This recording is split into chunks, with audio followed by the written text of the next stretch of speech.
주말에 펼쳐질 K리그 클래식 경기를 미리 예측해보는 내 멋대로 프리뷰 시간인데요.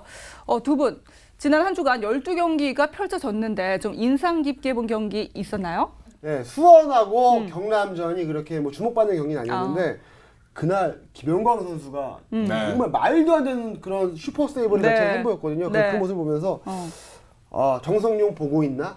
이런 생각이 좀 들더라고요. 굉장히 좀 재밌었던 경기였습니다. 예. 지금 뭐 이렇게 재밌는 경기 얘기를 해봤는데 우리 그렇다면 지난주에 좀 두 분 예측 결과 정산을 좀 해보죠. 네, 방송을 좀 해야죠, 이제. 그런 부분들은. 네. 어떻게 됐죠? 제가 하나를 맞췄고요. 네. 이 친구는 이제 전패를 했죠. 다 못 맞췄는데 제가 이기긴 했지만 이것이 참 쑥스러운 이김이 아닌가. 아니 근데 그러니까 진짜 좀 감 잡는 시간이 필요하죠. 왜냐면 월드컵 지금 그 휴식기가 있었기 때문에 감 잡는 근데 전반기에도 감 잡다가 시간 다 지나갔잖아요. 그거는 그때는 2분만 감을 못 잡았죠. 제가 꾸준히 맞췄습니다. 그래서 요번 주 정도 되면은 제가 이제는 감을 잡을 때가 되지 않았나. 그래요? 생각합니다. 예, 기대를 해보도록 할게요. 그러면 오늘 첫 번째 내 멋대로 프리뷰 경기를 화면으로 확인해 보겠습니다.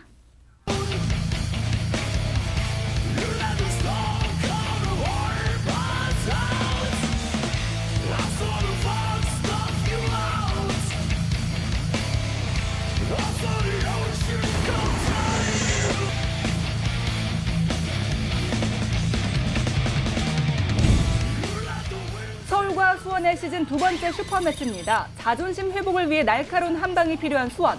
슈퍼매치 무패 기록을 이어가려는 서울. K리그 최고의 축제. 과연 그 승자는 누가 될까요? 김 기자는 수원의 승리를, 송 위원은 서울의 승리를 선택했습니다. 네, K리그 팬이라면 정말 슈퍼매치 기대를 안 할 수가 없는 경기인데요. 두 분 좀 예측이 엇갈렸어요? 네. 저는 서울을 밀고 승리를 있습니다. 예측했는데 이유를 좀 들어보죠. 이유는 간단합니다. 제가 이제 최용수 감독과 인터뷰를 하고 서울 해설을 하면서 서울을 적극적으로 밀고 있습니다. 그냥 서울구단 직원이 됐죠, 이제. 근데 사실 그런 측면이 있더라고요. 전남전에서 최현태 선수와 김용대 골키퍼가 부상을 당했어요. 그래서 제가 최용수 감독에게 인터뷰를 했을 때 김용대 골키퍼가 슈퍼매치쯤에는 돌아올 수 있을까요? 그러니까 최용수 감독이 약간 어렵지 않겠느냐 이런 반응을 하더라고요. 그럼에도 불구하고 지난 포항전에서 유상훈 골키퍼가 상당히 잘해줬고요. 그리고 최현태 선수의 빈자리도 나름대로 이상혁과 강승조가 잘 메워준 것 같습니다. 그러면서 이제 미드필더 라인에서 수비 라인에서 힘을 발휘하고 있거든요. 이제 문제는 뭐냐면 그러니까 3백이 미완성이라 할지라도 3백과 5백을 오가는 이 수비는 안정감을 어느 정도 유지하고 있는데 공격 쪽에서 터질 수 있느냐 그러니까 몰리나가 터질 수 있느냐 그리고 에스쿠데로도 최근 안 좋거든요. 그리고 윤일록 선수 같은 경우에는 지난 포항전에서 너무나 이른 시간에 교체아웃 당했어요. 그만큼 활약이 좋지 못했다는 얘기인데 이 세 명의 공격수들이 얼마만큼 득점포를 가동할 수 있느냐가 매우 중요한데요. 일단 이 경기는 서울 선수들이 매우 중요하다는 사실을 인지하고 있기 때문에 그리고 홈에서 펼쳐지는 경기이기 때문에 제 실력을 발휘하지 않을까 생각을 합니다. 제가 봤을 때는 수원의 외국인 선수들이 그동안 굉장히 좀 실망스러웠거든요. 항상 좀 실패하는 모습이 있었고 벤치를 지키는 모습이 많았는데 최근 들어서는 이제 수원의 외국인 선수들이 좋은 활약을 펼쳐주고 있어요. 지난번 경기에서 이제 뭐 로저 선수하고 산토 선수가 이제 골을 기록했고, 그러니까 골뿐만 아니라 이제 플레이 자체가 나쁘지 않았거든요. 그리고 이제 수비진에서는 헤이메르 선수가 저는 개인적으로 이 선수 이제 금방 퇴출되지 않을까 싶었는데. 최근에 수비력이 나쁘지 않더라고요. 갈수록 잘하고 있어요. 이런 모습 보면서 수원이 이제는 어느 정도 외국인 선수들이 자리를 잡지 않았나 그런 생각이 들어서 이번 경기에서는 왜냐면은 지금 서울 같은 경우에는 뭐 몰리나 선수가 잘 해주고는 있지만 그게 아직까지는 좀 이렇게 반짝이라는 생각이 들어요. 그리고 다른 선수들이 약간 좀 기대에 못 미치는 모습이 있었는데 반대로 수원은 외국인 선수들이 좀 활약을 해주고 있기 때문에 수원이 조금 더 유리한 경기를 펼치지 않을까 그런 생각을 합니다. 사실 슈퍼매치는 경기 내용도 중요하지만 외적으로도 볼거리가 참 많잖아요. 지난 4월 27일에 치러졌던 첫 슈퍼매치 관중 동원이 3만 명 정도가 왔다고 해요. 그때 세월호 사고 여파와 또 굳은 날씨임에도 불구하고 3만 명 정도면 괜찮게 좀 많이 온 편이다라고 이제 평가를 받고 있는데 이번 두 번째 슈퍼매치 관중 동원 한 얼마나 예상을 하세요? 저는 이번에도 한 3만 5천 명에서 4만 명 사이 그 정도 올 것 같습니다. 3만 5천 명 정도 올 것 같고요. 제가 만약에 경기장을 가게 되면은 역시 이제 4만 명 정도 네, 관중 동원력을 보여주는 송펠레니까요.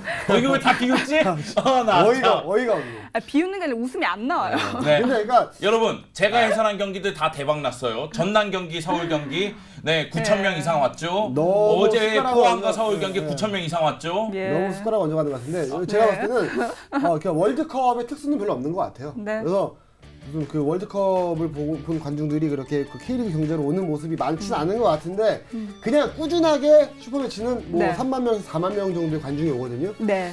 그날 좀 날이 좀 더울 것 같긴 하지만 네, 저녁이 하니까요. 3만 명, 4만 명 정도는 그래도 좀 메워주지 않을까. 슈퍼매치. 제가 생각하기에는 김현희 기자가 가면 35,000명, 안 가면 4만 명 정도. 그러니까 저는 한 아니 두 분 다 그렇게 영향력이 있는 사람들이에요. 저는 그게 없어요. 우리한테 관심이 없어요. 제가 하고 싶은 말은 저는 3만 5천 명을 예상하는데 네. 제가 가면 네. 3만 5천 한 명이죠. 예, 알겠습니다. 어쨌든 관중 동원 한 3, 4만 명으로 좀 예상을 하신다고 하셨습니다. 예, 알겠습니다. 내 멋대로 프리뷰 두 번째 경기 살펴보죠.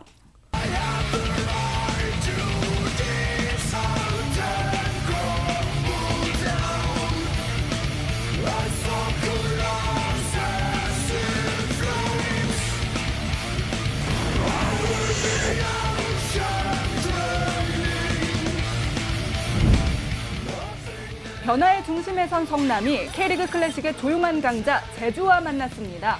과연 성남은 매서운 제주의 바람을 뚫고 승리를 챙길 수 있을까요?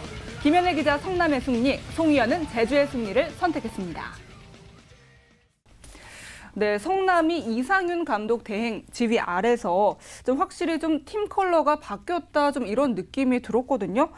근데 먼저 송희연은 성남에게 좀 더 시간이 아직은 더 필요하다 그런 네. 입장이시네요. 그렇습니다. 그리고 무엇보다도 제주가 흐름이 좋아요. 그러니까 제주 같은 경우에는 물론 여전히 최전방 문제는 있습니다. 네. 뭐 김현이나 박수창이 기대만큼의 활약을 못하는, 그러니까 득점 부분에서요. 득점 네. 외적으로는 잘해주고 있어요. 네. 그리고 이제 좌우 측면에 있는 드로게나 황희수 상당히 잘해주고 있고 미드필더 라인에 송진영, 윤빛가람 굉장히 좋거든요. 그러니까 제주가 전력적인 측면에서는 성남보다 우위에 있다는 사실은 분명한 사실이에요. 네. 그런데 제주도 성남에게는 어려움을 좀 겪을 거라고 저는 봅니다. 왜냐면은 이상윤 감독 대행이 상당히 거치고 강한 압박을 보여주고 있거든요. 네, 맞아요. 그리고 워낙에 성남 선수들이 많이 뜁니다. 그렇기 때문에 고전은 하겠지만 역시 득점력에서의 차이는 제주가 보여주면서 승리할 것이다. 저는 그렇게 예상하는 저는 거죠. 성남의 승리를 예상하는데 네. 두 팀 공격진들의 무게감이 뭐 가벼운 거는 두 팀 다 마찬가지인 것 같아요. 그래서 네. 뭐 성남도 공격수들의 그런 파괴력이 좀 부족하지만 제주 같은 경우도 이제 앞서 말씀하신 뭐 박수창, 뭐 김현 이런 선수들이 굉장히 좀 이렇게 파괴력이 떨어지는 모습이거든요. 스토키치 선수는 이제 고국으로 돌아갔어요. 네. 그래서 그런 모습 봤을 때는 분명히 어느 정도 이렇게 수비진의 싸움이 될 것 같고 한 골 싸움이 될 것 같은데 최근에 성남이 공격진의 파괴력은 좋지 않지만 수비진은 굉장히 탄탄하거든요.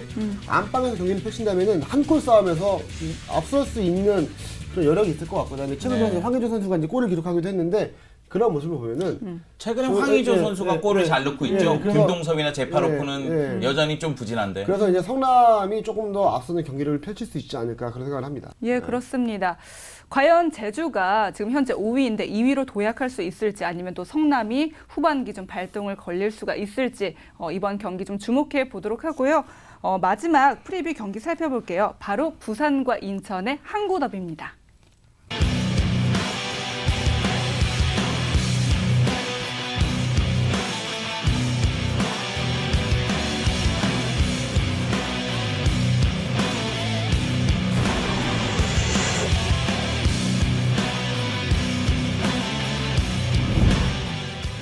후반기 들어 아직 승리가 없는 부산과 인천입니다. 과연 상대를 제물로 승점 3점 사냥에 성공할 팀은 어디일까요?